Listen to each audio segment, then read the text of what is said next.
কালকে দেখলাম প্রচুর রোদ্দুর, ওই জন্য ডালটা ভিজালাম। গুড মর্নিং সবাইকে।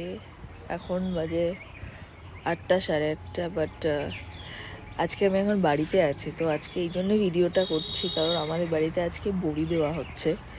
তো জানি না আর কার কার বাড়িতে বড়ি দেওয়া হয়, সবাই এখনকার দিনে কিনেই খাই, বাট আমাদের বাড়িতে বড়ি দেওয়া হচ্ছে। আমি তো ঘুমাচ্ছিলাম, বাড়িতে থাকলে যদিও বা এত তাড়াতাড়ি ঘুম থেকে উঠি না আমি। তো মা আজকে যেহেতু বড়ি দিচ্ছে, সেই জন্য জাস্ট আমি ঘুম থেকে উঠে ছাদে এসেছি ভিডিওটা করে তোমাদেরকে দেখানোর জন্যে, পোস্ট করার জন্যে। দেখাচ্ছি কীভাবে বড়ি দেওয়া হয়। এই যে আমাদের বড়ি দেওয়া রানিং, আমার মা এতগুলো বড়ি দিয়েছে।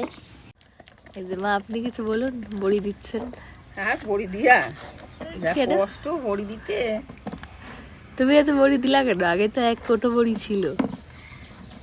সবার খাওয়ার জন্য দিই, সবাই ভালোবাসে। তো বড়িটার রেসিপিটা একটু বলো, কি করে দিতে হয় সবাইকে।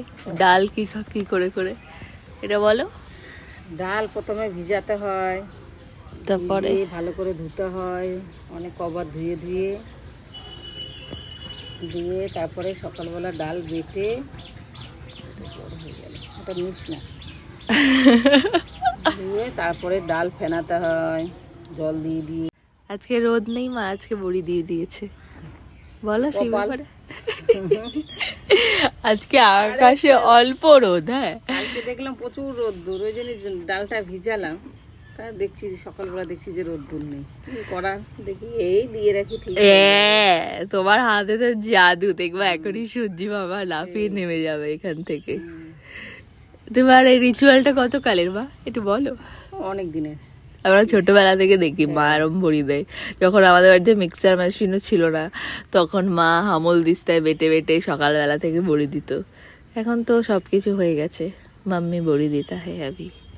কত ভোরবেলায় উঠে ডাল বেটে কত কষ্ট করে দিয়েছি। এখন তো আর অত কষ্ট নেই, কিন্তু রোদ্দুর নেই।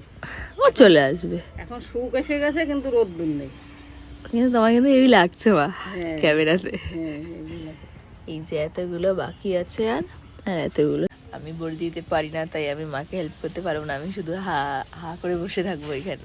আর ঠামা গেছে পিসি বাড়িতে, নইলে ঠামা হেল্প করতে পারতো। মামি টাটা করে দাও। টাটা। এই যে বড়ি, টাটা উইথ বড়ি।